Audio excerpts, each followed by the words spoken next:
When she asked who is going to take over, whom are you going to hand it over to, he looked at her like that and he said, why do I care who takes over? It's not my problem. I start the mess, yours problem. The Dhamma knows how to look after itself. He doesn't. He said, in order to progress, you have to kill your father, kill your mother. But your father and mother are not those two human beings who gave birth to you. Your father and mother are your ignorance.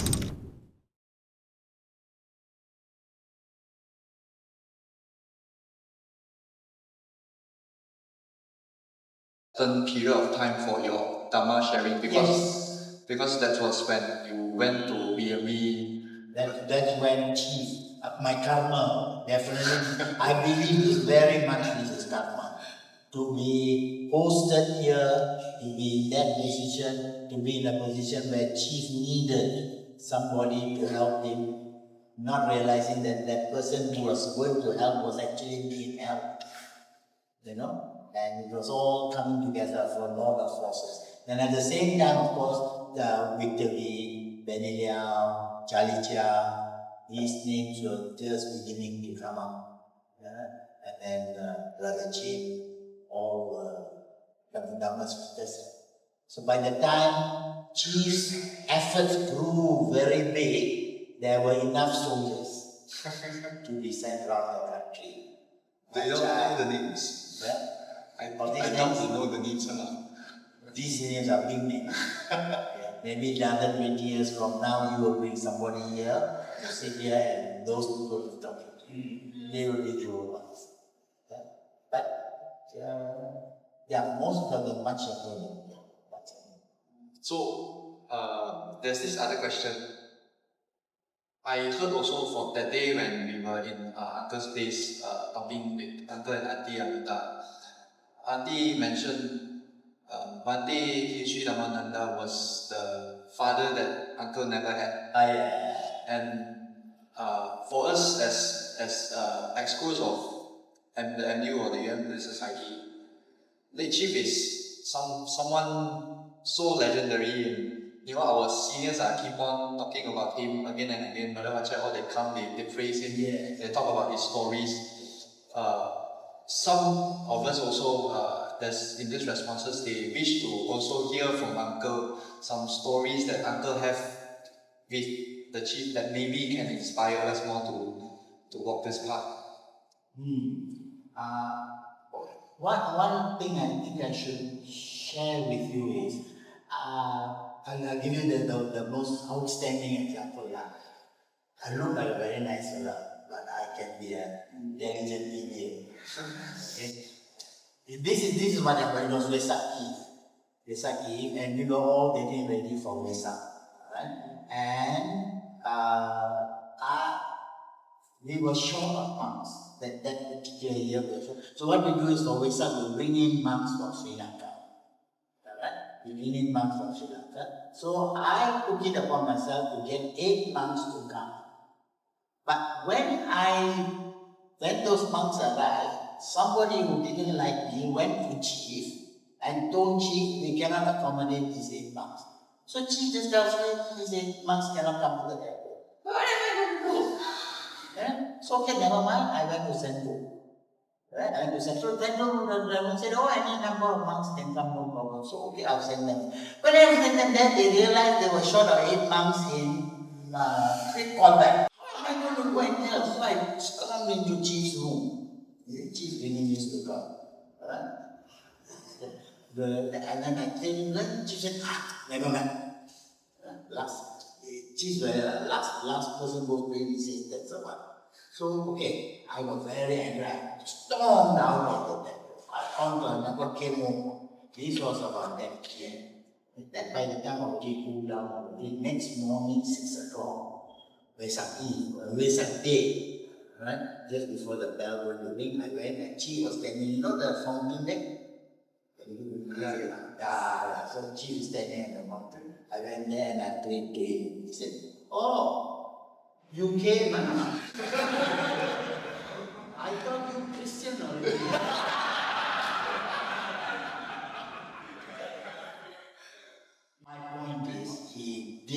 not bear a grudge. Many, in his position, of course, there's not our position, right? And that moment, next day is a different story. He did not say, you apologize to me first, who the hell do you think you are? Get out. He could have done any of those things. Rather, he gives me a result. So that was just one example of it. A lot of things that have happened, he never go on grudge. And Chief and I were just discussing also that he never, when it comes to Dhamma sharing, you all should remember this as part of our legacy. Yeah? He never ever was interested in how many people attended his. His popularity was not by the number of people sitting in front of him. Many times he was just telling me here, about 20, 30 years ago, that Wednesdays was Chief Day for me. It was raining very heavily, Subang Jaya.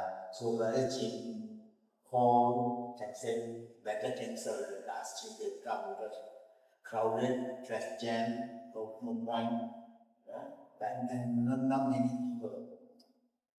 Chief said, Dhamma talk is Dhamma talk. So he comes here, 4 people were attending, but continuing with the talk. And we also have the same principle. It is not a popularity contest. We are sharing the Dhamma. And the example we have there is, I think you all know Sigalo Sigalo, where the Buddha was walking along the riverbank and he met this one young man.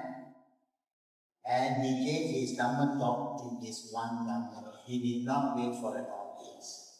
So this is what we learn from that when you give of the Dhamma, another comes to my mind. Chief, almost towards the end of his life already, he had another 4 or 5 years to go. He was getting very sick. The heart was very backache and all that. He went to Penang in the morning. He flew to Penang in the morning for a meeting. Right? Came back to the fields, Salah. Went to Singapore, same thing. Went to Singapore, gave a Dhamma talk, and at 8 p.m. he was back at BME for his usual Friday run. He was so tired. He said himself, very tired today. And but he went ahead and gave the talk. It's something we believe very strongly. If you really believe the Dhamma, the Dhamma takes over. So he started, he talked for 2 hours, then at 10 o'clock he stopped. Why? The Dhamma, the technique, the power that comes from the Dhamma. So, but he didn't do it, he didn't do it for himself. Many occasions that he had no ego.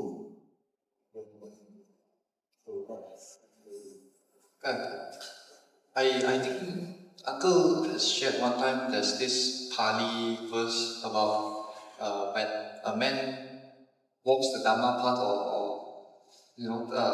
upholds the Dhamma protects yes. man. He Dhammo have bhakti Dhammacha.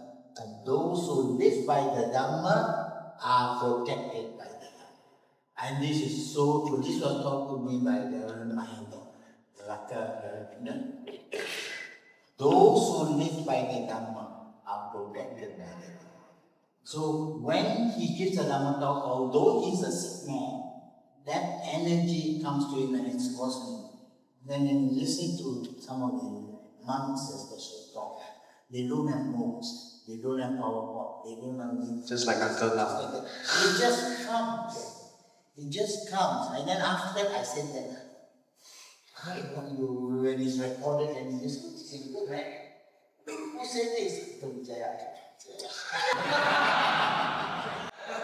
But a lot of Dhamma speakers, but you have that experience also, right? that when you talk, you don't know where it comes from. It's the Dhamma takes over. But if you surrender to the Dhamma, Dhammo have rakati Dhamma. Those who live by the Dhamma are protected by the Dhamma. I think that some of us may have that experience when we were having internal training as facilitators for 辅导员. Then we were to digest the whole material that we get for the next Dhamma class, and then we have to share amongst each other. Sometimes after we share, then only we realize, hey, I know those stuff. I grasp those things. You just come and you don't know where did I learn this from. Oh, so it is the Dhamma takes over. Okay. Made up about 20 years ago, we went to Australia and we went to visit a temple that had been set up by Dhammananda in Sydney, Peaks Ridge. Beautiful, all jungle, Australian law, and then the caves with Aboriginal paintings. And Bante Minder took Auntie and I on a tour. So I went to beautiful buildings, pagodas, Kuan Yin statues, Tibetan shrine, all of that took us around. And when it was all finished, Auntie asked, Reverend, you did all of this. What will happen when you go? Who's going to take over all of this? Who's going to run all of this? Very important for you to know this. When she asked who is going to take over, whom are you going to hand it over to, he looked at her like that and he said, why do I care who takes over? It's not my problem. I start the mess, yours problem. And those who live by the Dhamma will be the Dhamma knows how to look after itself. He doesn't need 2,600 years for nothing. That must give us that humility to know that we are not doing this for ourselves. And that no time must the ego come. So if somebody likes your talk or doesn't like your talk or sleeps like through your talk as always, don't worry, don't care. You are not doing it for yourself. And the Dhamma knows of it. You're just the agent. You must have that humility to know that at this point of time, you were born to attend MU, where you join this society, a good leader, alright, and who is helping you. Okay, at this point, this is your good karma. Make the best of it, give what you can, go when it's time to go. Don't hang on. Okay, and don't think that without you it won't work.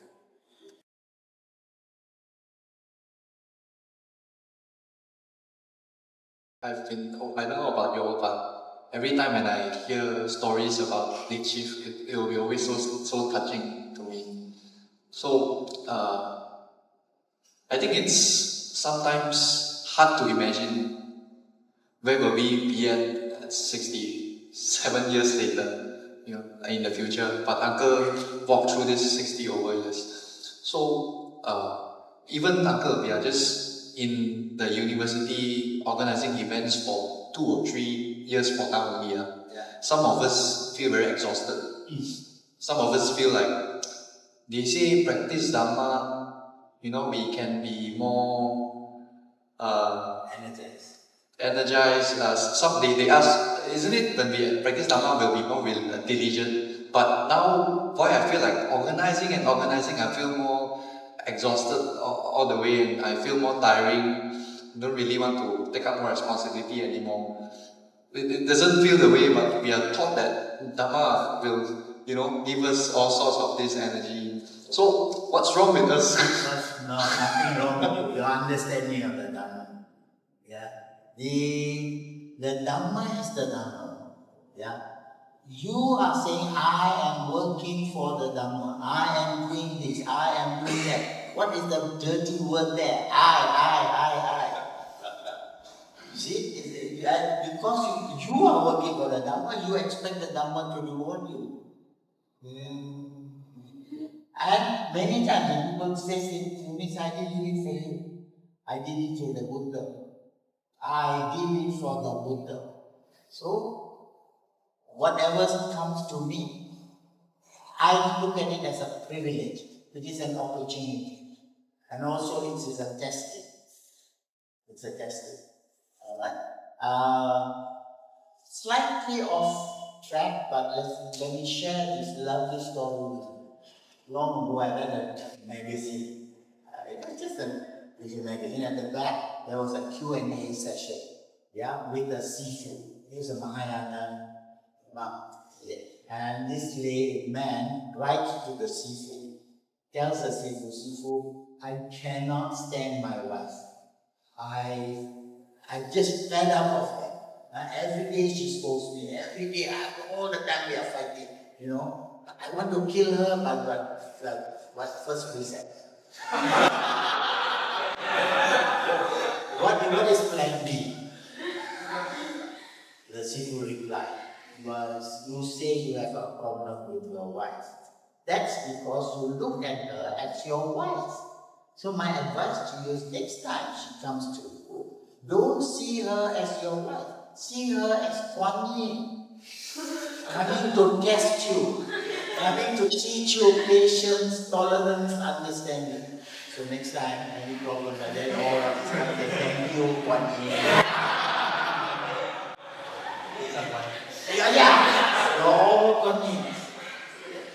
When you get back to answer your question directly, it's our ego that gets in the way all the time. You get tired, you get fed up, you get not unappreciated because you have an ego. But if you are saying that in this point of cosmology, you have not been here for the last 20 years. You have been here for the last 500 million lifetimes. Yeah? 500 million lifetimes. You come again and again and again and again. So, doing whatever you do, okay, it's going to pass. It will pass. Yeah. Another thing to teach you patience. Once upon a time, have you heard of King Solomon? King Solomon is supposed to be a very famous, very intelligent king. Okay. One day, King Solomon called his jeweler. And he told his jeweler, here is a lump of gold. Yeah? Go and take this lump of gold, make me a magic ring. This magic ring must make all my problems go away. Can you do it? So you can give me 6 months. Let me think about it. So he takes it, he goes off. 6 months later, he comes back. King very excited. He says, okay. Do you remember I gave you a gold? Yes. Will you make the ring? Yes. Will it make all my troubles go away? Yes. Okay. Where is the ring? So he gives the ring. And the king looks at it and he says, what? You take me for an idiot? I told you to give me a magic ring and you're giving me this plain bag of gold. Off with his head. King's very famous for that. Off with his head. Before you cut off my head, look what's written inside the ring. So he reads, it will pass. That is the magic. It will never remain the same. So whatever problems you have, it will pass. And believe me, all these are not just this in my personal life. There are lots of trials, lots of errors, a lot of problems. Each time you say, it will pass. Sometimes faster, sometimes slower, sometimes with the working of your car. All the time is working of your car. So take it, learn the patience. That's why Buddhists are such patient people. Buddhists, not people who sign Buddhists. Long ago, you should share it, you don't tell other people. Okay? I was teaching in Inti College, and this guy was given a form. And in the form it was written nama, dia tulis nama lah. Alamat dia tulis alamat. Umur dia tulis umur. Jantina tak kau. He wrote all that. And then finally Ugama. Ugama he writes EUDDSHID.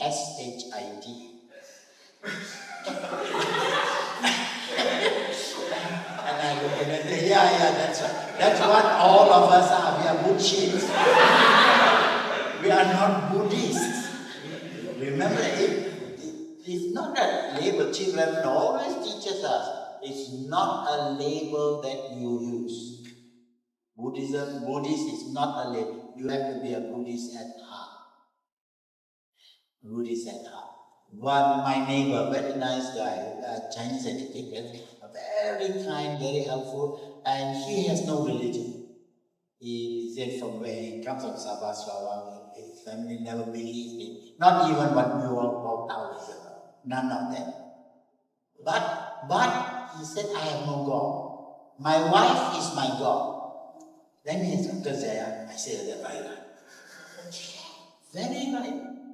Because as a Buddhist, what you call your wife is that which you trust, that which helps you, that which advises you, that which you can rely on. That's God.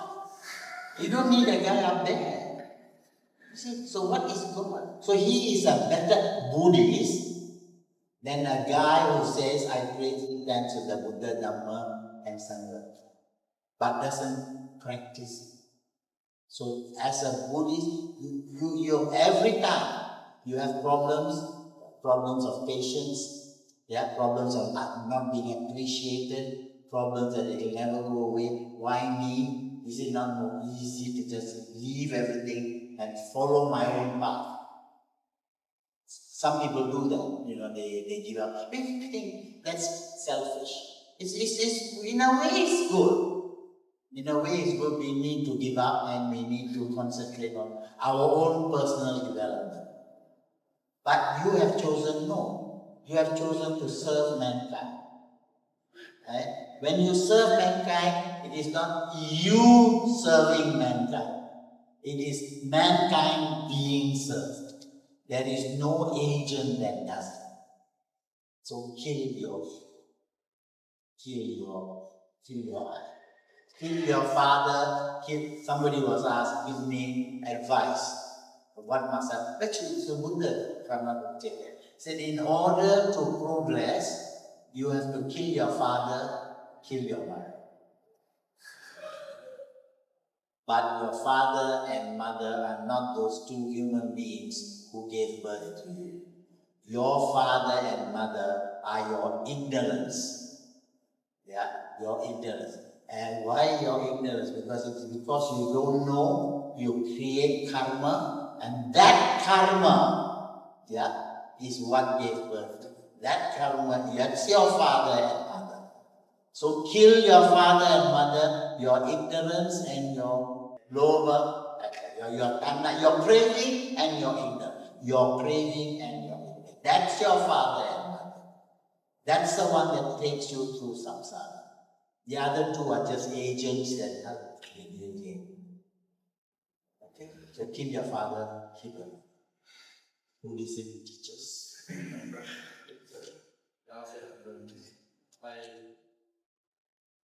So there was because a lot of us are exposed, especially in different university Buddhist society. So there's actually several questions about this. So I think Uncle really answered the question where first we should kill if there's an I there, don't talk about 67 years. Even in universities we are struggling already. So kill the I. And then second, Uncle have always talked about anicca. These two shall pass. Yes. And then so there's people also was asking about Uncle whether there's any ups and downs during the Dhamma sharing or the Dhamma Dutta throughout this 60 over years. But I think Uncle has shared quite a few there. Mostly down. Yeah. So there's this other question that I think wasn't covered conversation just now was maybe sometimes we are not struggling to sustain this motivation. We are very motivated to help out, to serve, but sometimes we feel helpless in a way that I have no capability in helping in that kind of scenario. For example, maybe there's some conflict, there's something going on, someone is making a scene in the Buddhist society or something, and we don't have that capability in doing something to solve the issue. So the one who asked this question, she or he will feel helpless. And how do we actually deal with this, or from the Dhamma perspective? I'm not capable of dealing with that situation, but I want to help. So, and also he also asked Uncle, how can he or she grow to be more capable later on? If there's any advice from Uncle. Okay. The answer to that is the Buddha image. Have you seen a Buddha image with the Buddha doing this? Very, very, very famous. This is called the Dhamma. This is the turning of the wheel. The turning of the wheel. Dhamma. Okay, now, what does it represent? It represents look within, look without. Two things need to be done. You need to look within yourself. Capabilities. Look within first. That's what the Buddha did for lifetime after lifetime as a Bodhisattva. Trying to discover who this I is. When you have a wrong understanding of that I, all the problems. So kill your father. Okay? So that's look within. But once you have done that, as you are doing that simultaneously, while you're looking within yourself, trying to understand yourself, knowing what you're capable of, what you are not capable of, cutting your cloth according to you.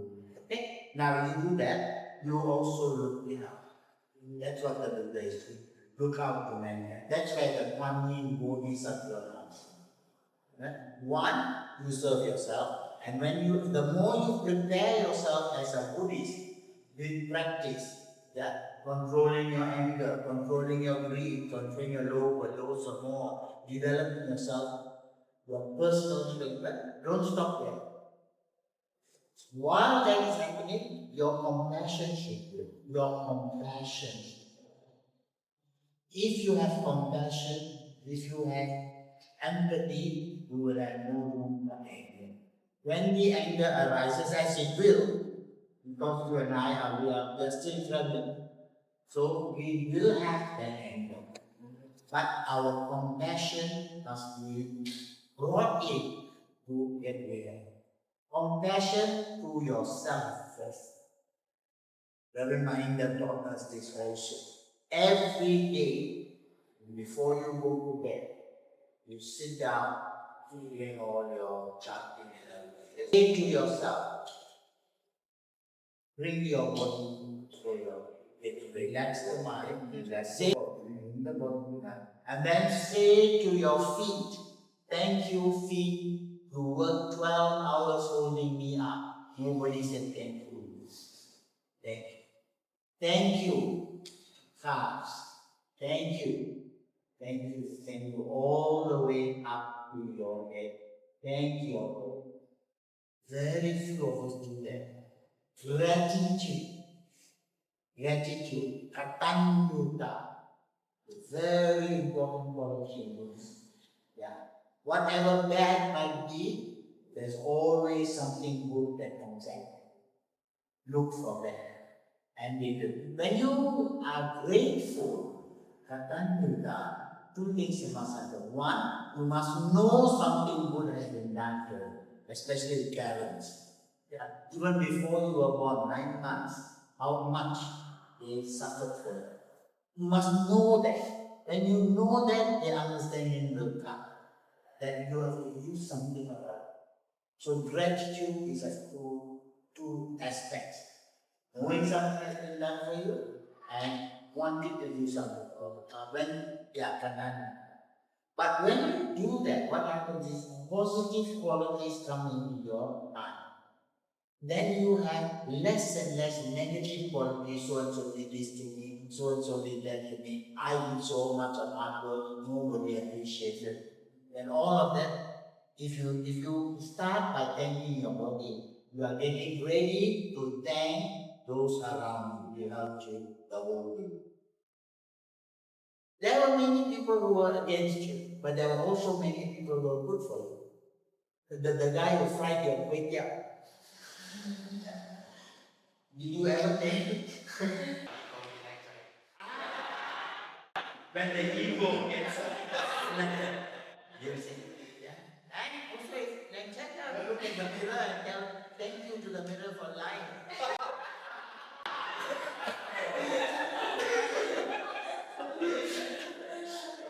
So the answer to that question is development of patience. Change Buddhism is all about transformation. Transformation is looking at the world from a different angle. This is not my wife, this is God. Right? And when you look things from a positive light, at the beginning it may be artificial. It may be artificial. But the more you go into it, the more you see good monks. We always hear, let's have this Chief Research, good example. See the good side of it. Sorry for that. One day, Jesus Christ and his disciples were walking along the road, and they saw a dog that had been dead for 1 week. Now you can imagine a dog that has been dead for 1 week. And all of the people, the disciples were looking, he looked at the dog, he looked at the world, he looked at the smell, he looked at that. All were looking at the negatives. But Jesus Christ looked and said, what beautiful teeth this dog has. In all that mess, look for that which is positive. Look for that positive. It is not there staring you in the eye. Your job, what I started off by saying transformation. Transform the way you react to things. And the beneficiary is you. The beneficiary is you. There's no Buddha coming there to bless you. Okay? That one will change, maybe God.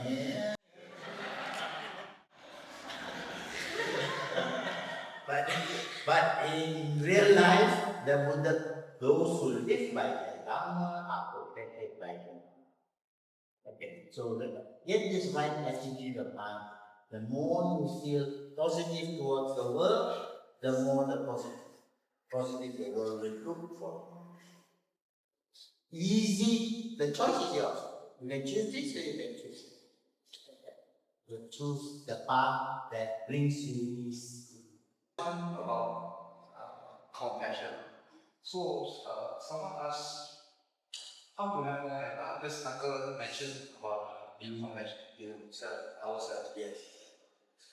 So then this person said, I tried to listen and chant the sutra, but I couldn't sustain. Yeah. Because the fellow talking in Pali.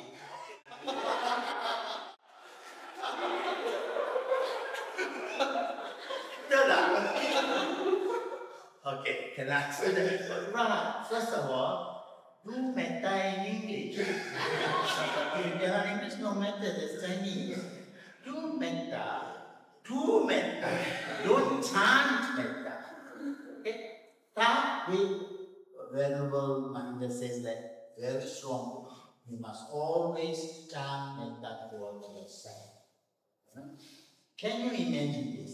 You wake up in the morning, you look at this mirror, and you look at the face, people their head fell off. Look at me. And then you go out and you tell everybody, nay, see, you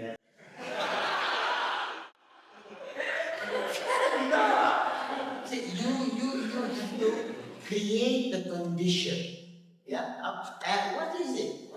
See that which is good in other people. Yes, there's a lot of bad in other people. There's a lot of bad in you. But not everybody is 100% one water. Look out. That's homework. Look out for good things. Look out for Jesus and the teeth, the dog's teeth. Look, and that's everywhere. It's all around you.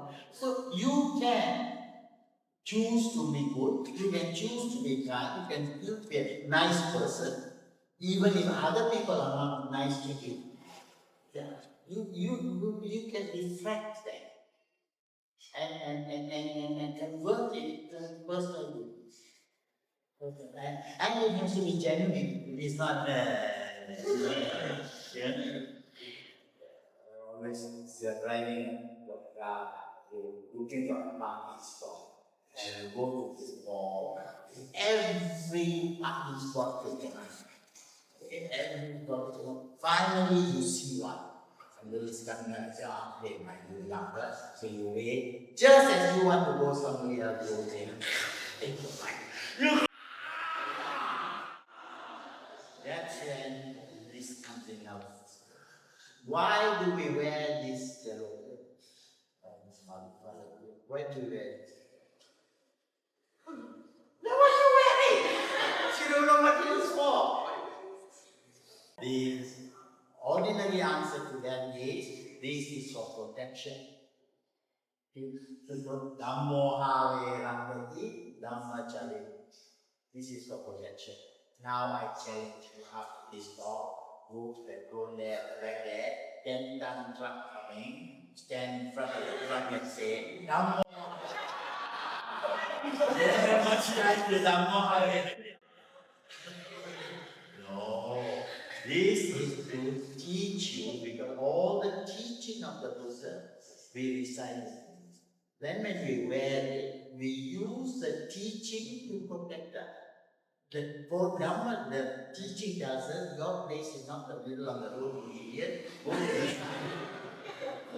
And when you see this, you will see that. On the other hand, you are going to get that car done, you are very angry, and you know there's a danger sign because you are angry, you are a bad Buddhist, and you say, may you be well and happy. May you only have a small puncture.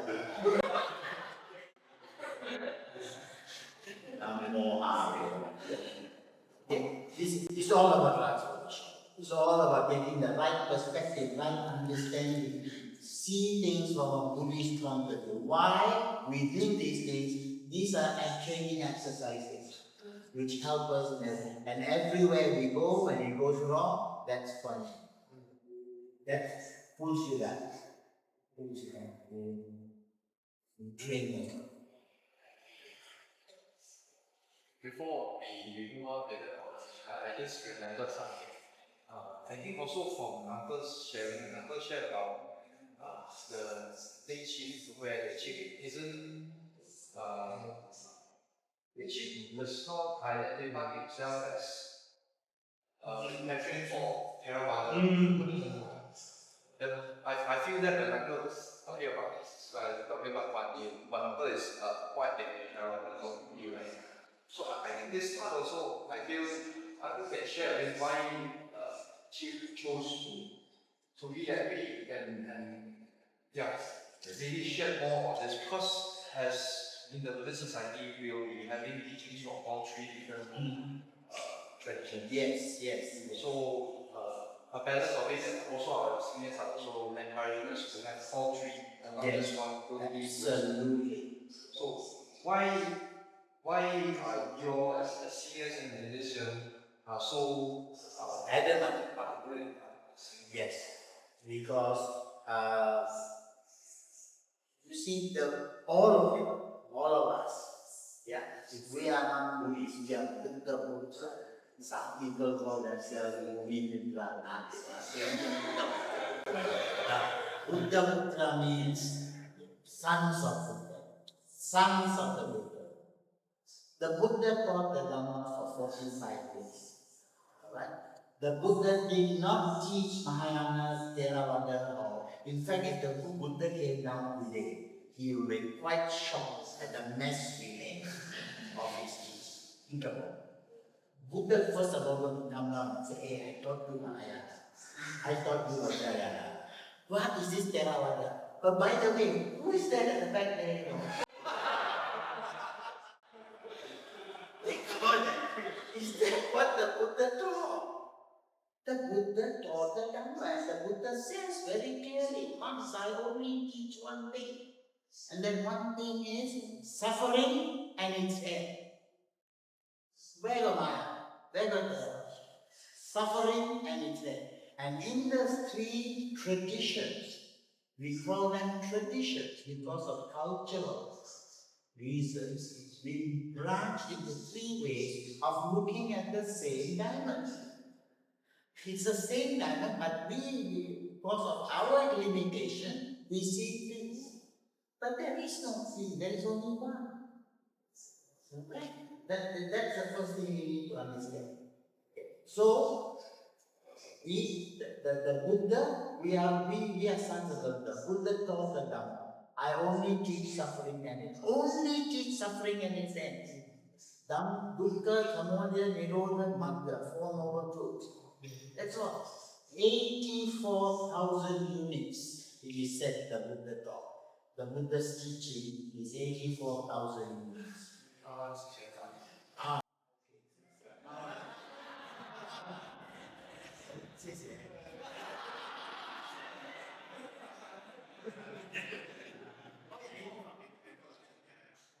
Who sat down there and had time to count 84? 1, 2, 3, 4. No lah. No, nobody knows except the Chinese experience. 84,000. 8 is actual power. 4 noble truths. Anicca, Dukkha, Anatta. 0, 0. 8, 4, 0, 0. 84,000. Wow. Say thank you. So okay. 84,000 he passed, but reduced to 4 words: suffering, the arising of suffering, the end of suffering, and the quit. That was the genius of the Buddha. The ability to such a complex teaching, he was able to do. And that's where the problem is. In fact, remember when the Buddha was newly ordained, enlightened, he didn't want to teach. He didn't want to teach. He said, people won't understand. People won't understand that for funding of my teaching. Then he looked and he said, no, there are some religion dusting there. Your Vijaya there. And he looked and okay, I'll teach for them. They will understand. Even so, because they were not enlightened like him, they didn't understand the totality of the Dharma, that which upholds. Understand? So the totality of it. But because we didn't understand, we ordinary mortals understood only parts of it. But when we become enlightened ourselves, this will disappear. This difference will disappear. So our job today, especially with modern compared to 100 years ago, you guys are living AI stuff. So you are far more intelligent. You are far more intelligent people today than we were 100 years ago. For you people, there is no need for Mahayana Theravada. You only need the Four Noble Truths. And the Four Noble Truths is in every one of the remember that again, in all the basics are the same. We only differ in the way we dress, as food, the vinegar rules are the same for all the others. So ideally, practice all of them. But if it is complicated like for myself, I'm happy at this stage of my life to just be here. But there is no need for, and extend that a little bit further and say not only Mahayana, Theravada, Vajrayana, but Christianity, Islam, Buddhism, every religion has beauty. Just like that said, look for the root, don't look for the spirit. That makes you much more progress. much only. You will engage with yourself.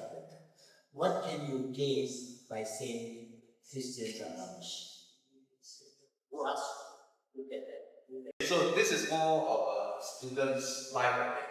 We were at Ajahn Ram's talk a few months ago. So the title was Relax the Tension. So I think one of our year ones have actually listened there. But we were also taught as university students that of course we will to study hard. So this question is as simple as study hard or relax the rest. Especially we are heading towards our assignment weeks. So Have you heard of the middle path? When you relax, lah, brother. But when you study, you bloody study. The two, yeah, you must know when. There is a time for everything. Yeah, exam time. Don't play. Don't. I just heard the word. I just heard the word. Okay. And look, the Chinese everybody. For 15 weeks in a year, they work day and night. 2 weeks of the year during Chinese New Year, you can see a guy on the wall.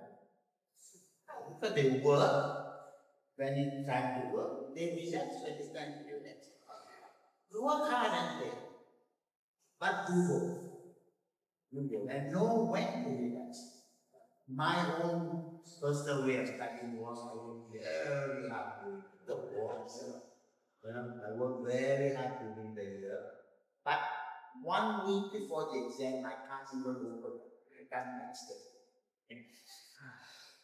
This is it. I come to that point. Then the exam question comes in. Hold on. But that's me. But the thing is, I will not work sampai nanti. There is a time. You must relax. And of course, as Buddhists, we learn to make up bhavana, we learn to relaxation, mindfulness. Yeah, we learn to take time off. The stresses are there, and then I relax and relax.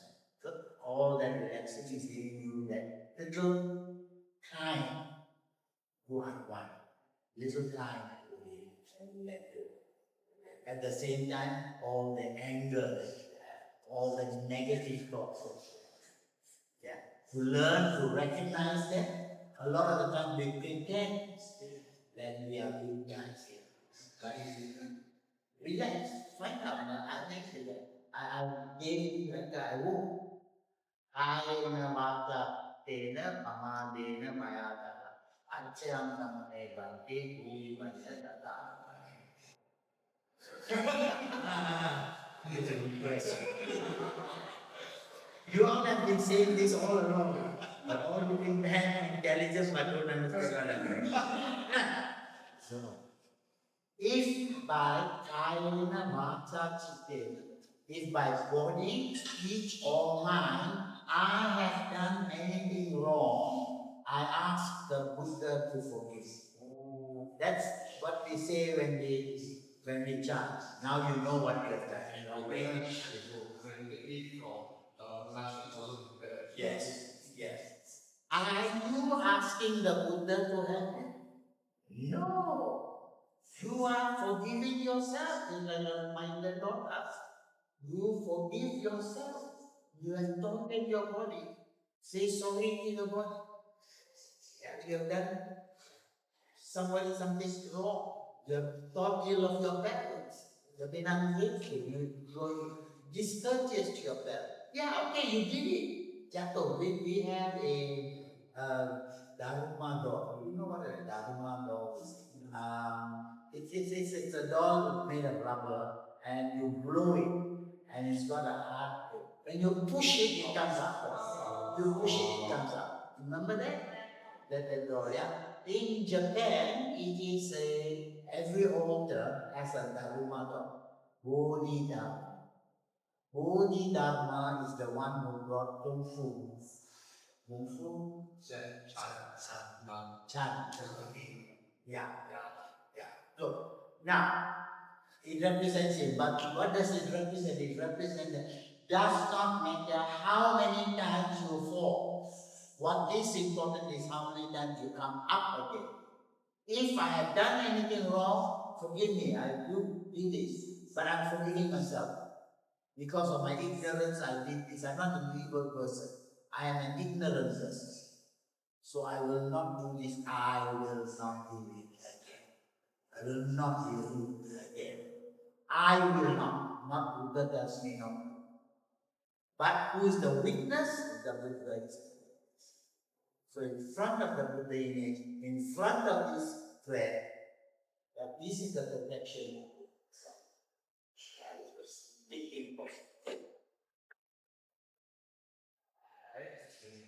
So the next one, I think this person is feeling that he's too sensitive. Being too sensitive should not be in our life. This is the first question. And the second question we have asked about how to overcome visual eating challenges, how to problems. So the first one I think being sensitive. Being sensitive is fine. Being too sensitive, no. Middle part, again. If you are insensitive, that's bad also. You need a degree of introspection. Look within. That look within is part of being sensitive. Being aware somebody tells you something. Pay attention. Why did you say that? So don't dismiss it straight away. Okay? So again, middle part. Being too sensitive is wrong. Being sensitive is a safety valve. It's a safety valve. Otherwise, you know what other people think of you, or what you think of yourself. So, but when you become too sensitive and you become too negative and you dwell only on that, that is wrong. That is psychologically very wrong. Right? I have done things wrong, lay it on the table, but don't be associated with it. It's not my anger. It's not my envy. It's not my jealousy that's coming through. Anger is there. Why do we come to that? Give ourselves time to respond to them. Is it I who am angry? And who am I angry with? Buddha gives us a nice exercise to fight anger. It's a meaning.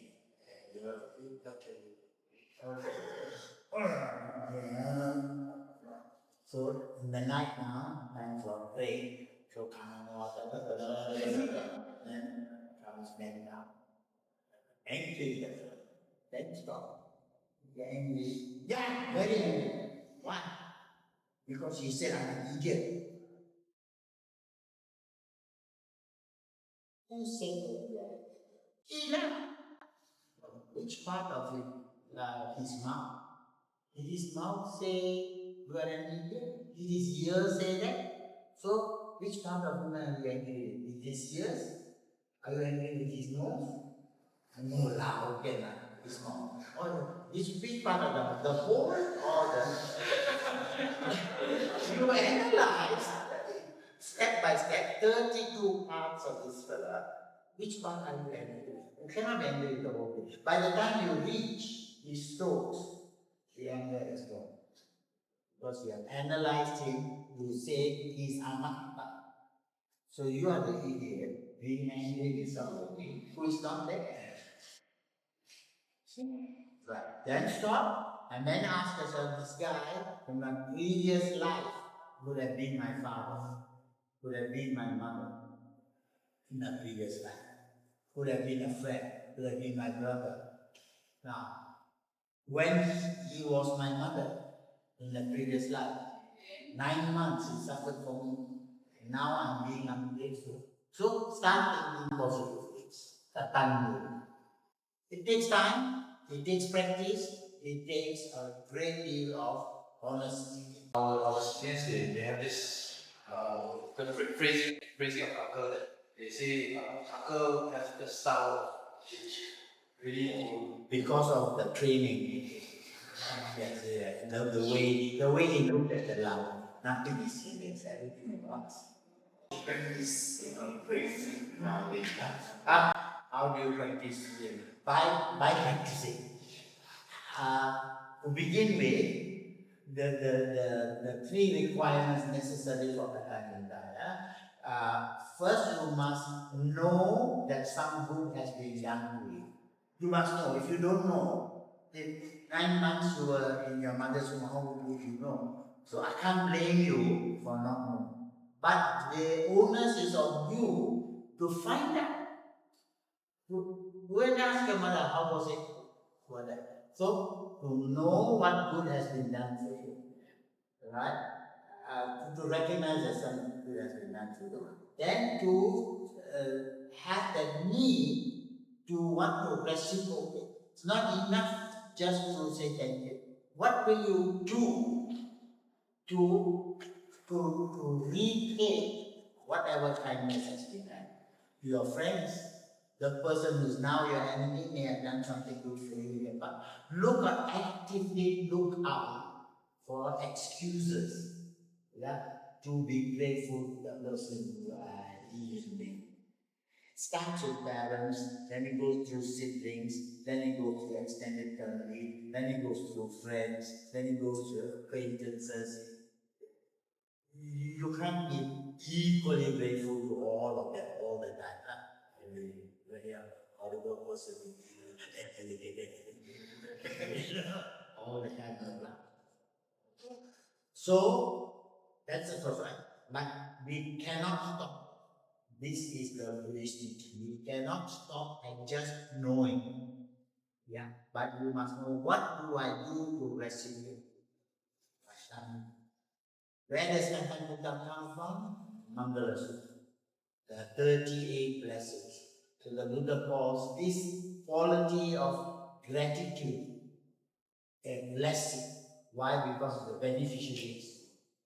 You say thank you to your parents, but you feel good, so you love. So whatever good you do, remember the first beneficiaries. That's why we actively look out for instances where we can do that. And of course, there's something we Malaysians have to learn very, very hard. The government. We've got a hell of a lot of reasons to be angry with the government. Right? A lot of reasons. But would you like to work under Trump tomorrow? Would you like to go to Harvard and get chased out? I know I do. Good enough. You see what I mean? So look at the country. Look at the weather we have. Yeah? Look at all the conditions. Look at all the positives. There's a lot. And are we doing enough? You don't have to do it completely. There are a lot of good people who are poor, who need help. They're fellow Malaysians, fellow human beings.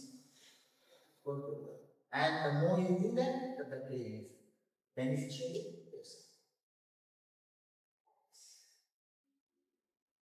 There's this sutta that mentioned there's these two types of people who spread.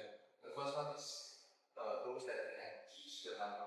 Second one is those that no longer read for just the rest, all was Correct.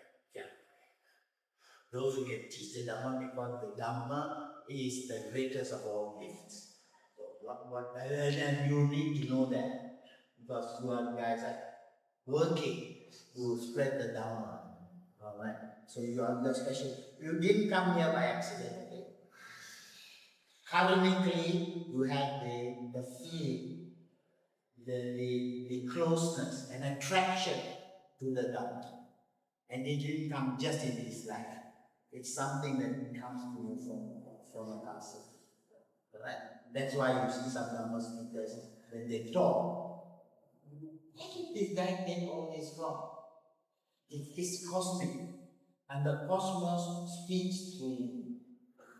Especially with big monks, you get that sense. That And where does it come from? Years of training. The Buddha himself went through millions of lifetimes of training children. So you are there, you are now probably at the doorstep.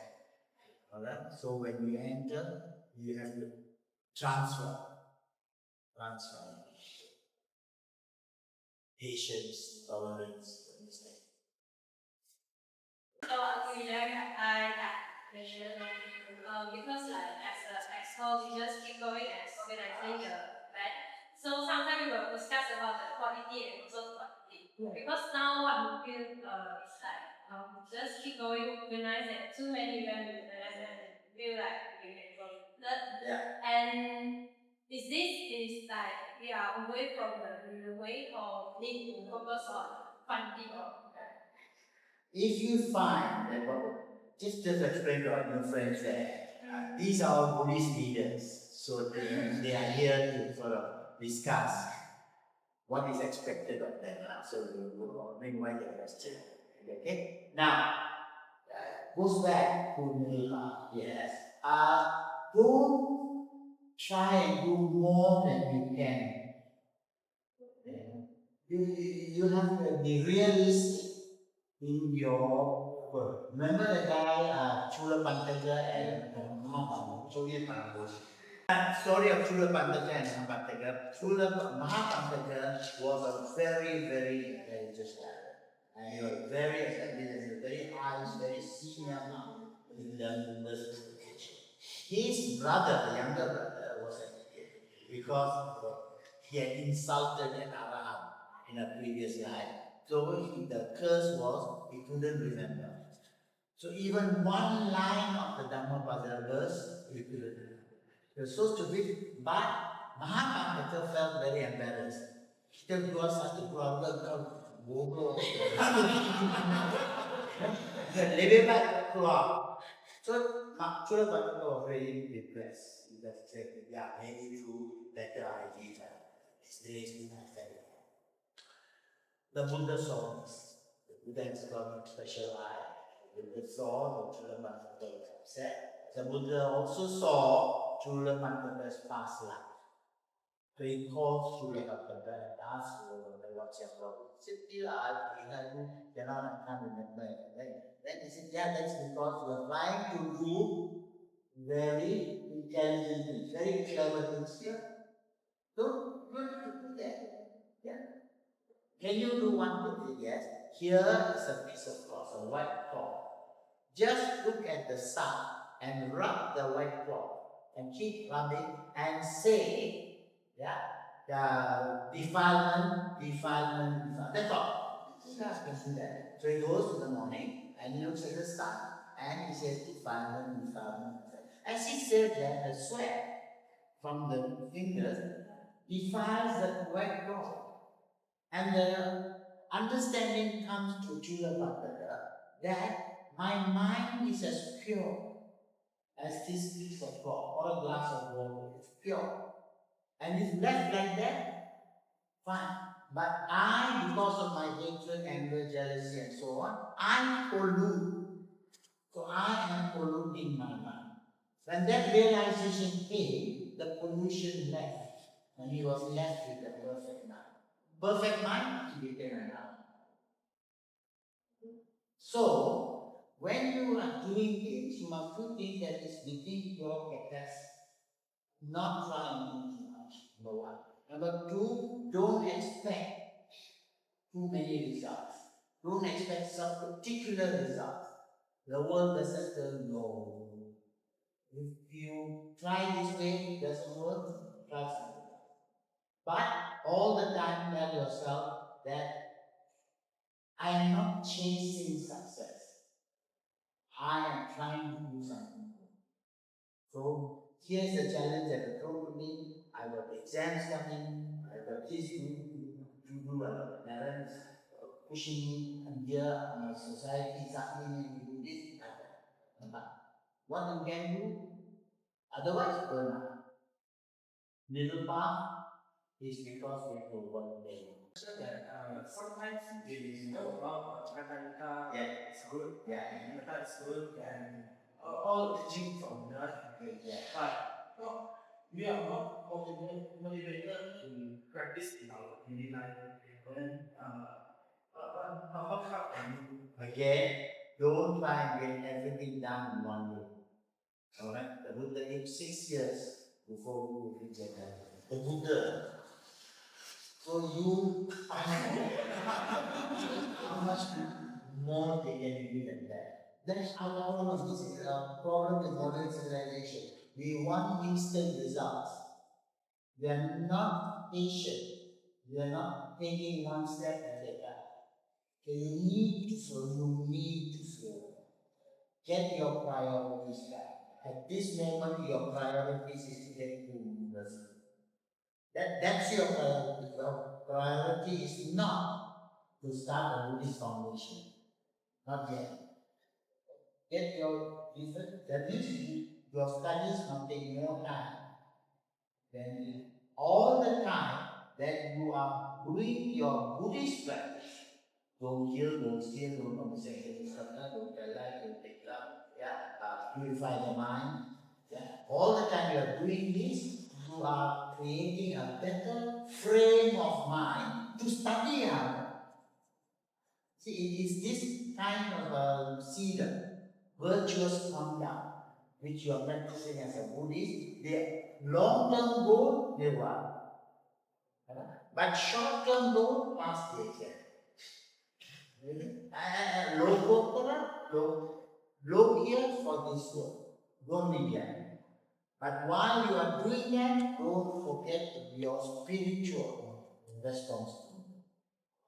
But as a student, don't forget that this is more important first. Study first. Get this out of the way first.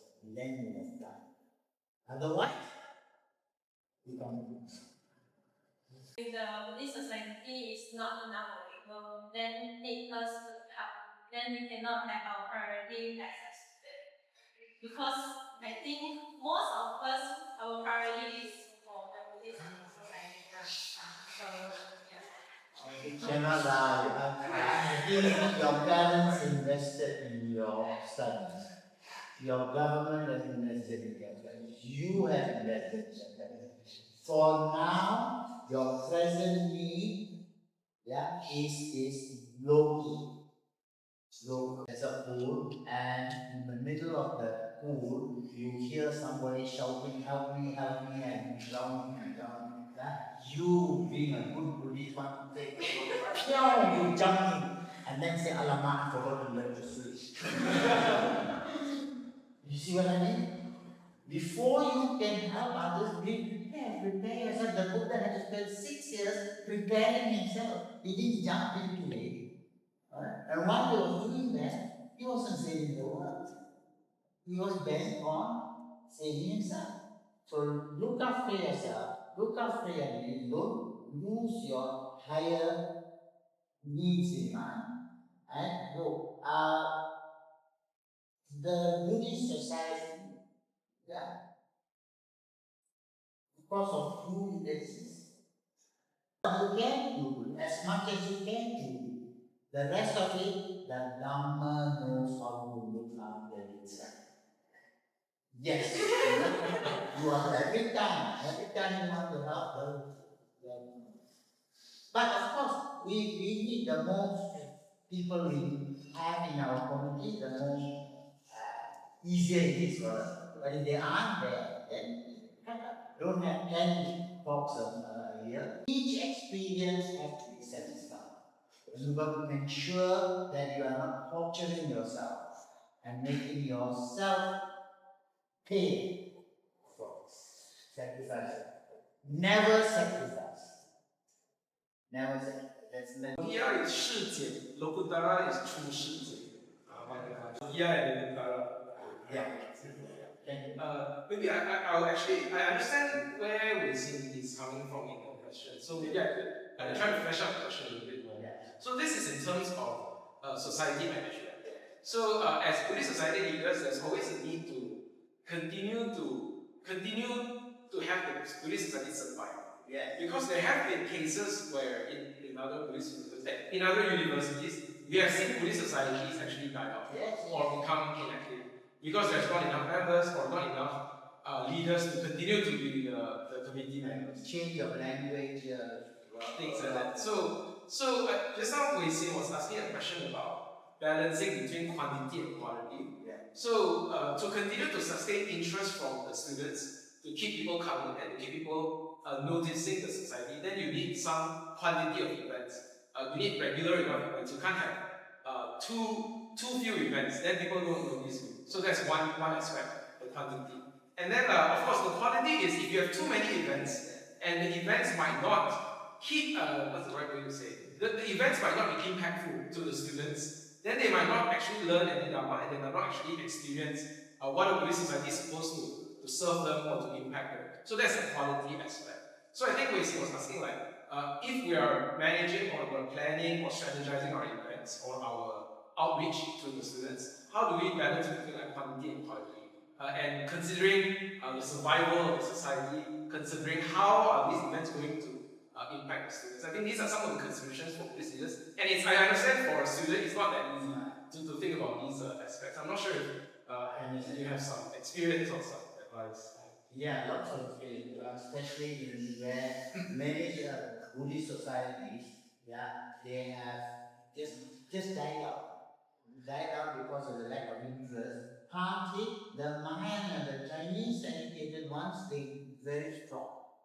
Very, very strong. What draws them to our activity? That is what, because it depends on how many people will come to us. So we have to look and do examine very carefully.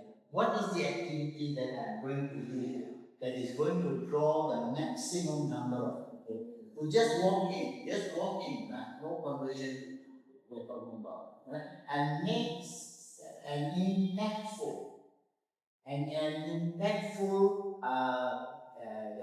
impact on the person, so that they want to come again. Now, if you do it too often, burn out.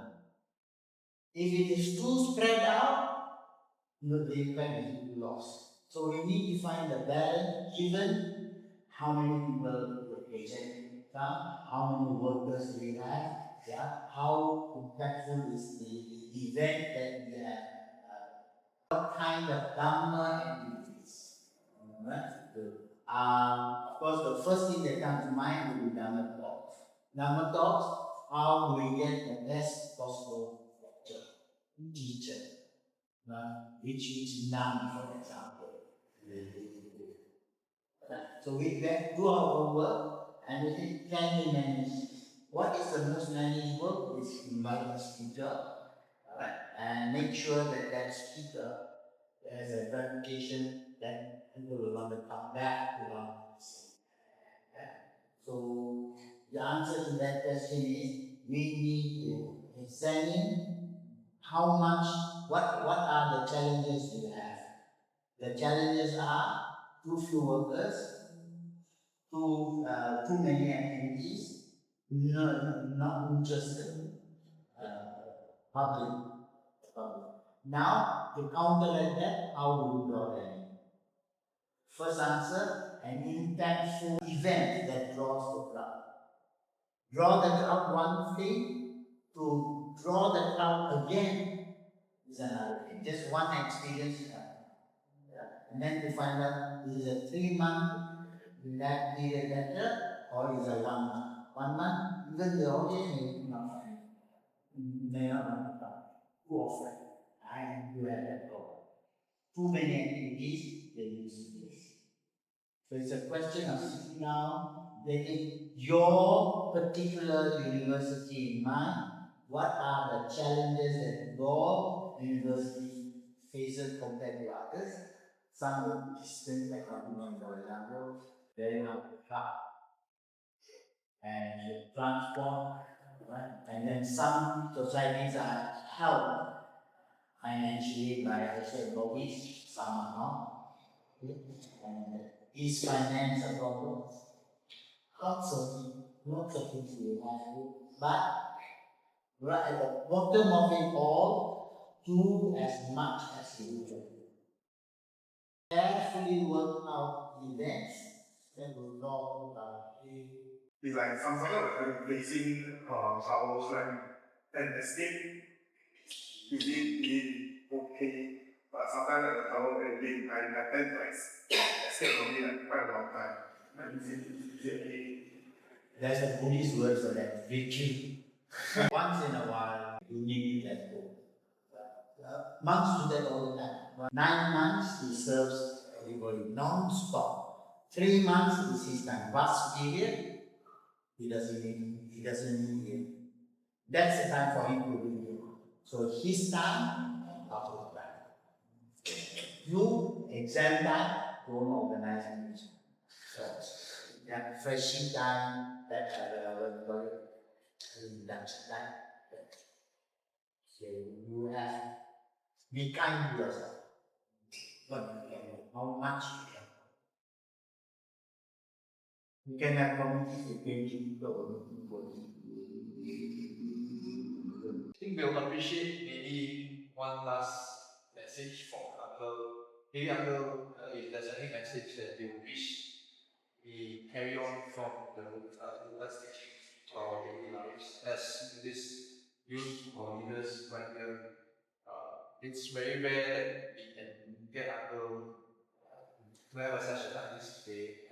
I'm very grateful that Uncle is being at this age, at this stage, Uncle still make the effort come and meet with us. Uncle is having his mission and things like that. That's really beautiful. I think we should all appreciate this session. It was a session that I would like to say it's something like very big shift back. Thank you so much. It's very bad for my ego. Ninja Duka Ananda. But yes, so let's hear from the representative from our spiritual advisor, Chief Dhammananda. Representative of the Chief, whether. Well, first of all, I'm really grateful. The last time I went to US was 30 years ago, before COVID, before 1998. Since then, a lot of things came into place karmically for tonight's talk series. That's a story in itself. Yeah, it goes as far as one big all of that comes to this. Okay, anyway, from your point of view, as Buddhist, I'm talking strictly as a Buddhist, you are not here by accident. Remember, father to your mother, you are not here by accident. You are here as a result of a karmic past that you created into this condition for you to, number one, to be associated with the Dhamma. Not everybody has the opportunity to be associated with the Dhamma. That's one. Two, to have a liking for the Dhamma, to be attracted to the Dhamma. Dhamma is not the most attractive thing in the world. And yet, what made you want to come and see that there is a gem here that you want to impart on? So look at all of this as the positives. And then you are going another step higher. Not only Dhammananda, not only do you receive something, you want to do something in return. You're not just looking after your own personal growth, but out of compassion, you want to share. Buddha says, I only teach suffering and the end of suffering. You want to share happiness. Part of that. It's very noble. And of course, the reality of samsara is it's not going to be handed to you on a platter. You have to work for it. You have to sacrifice for it. But you have to look at yourself and say to yourself that this sacrifice I am making is worth it. It's good. I can say after 67 years of service, I don't want to look another way. I'm honored. I feel very privileged be with you, share with you our age differences, same thing. In case you don't know, I'm 85 years old, almost 86. You know, to have the ability to meet with you, to me, a great honor. I thank you for that. And my message to you is, Mak nivatta abhikkama. You talk Mandarin, I talk Pali.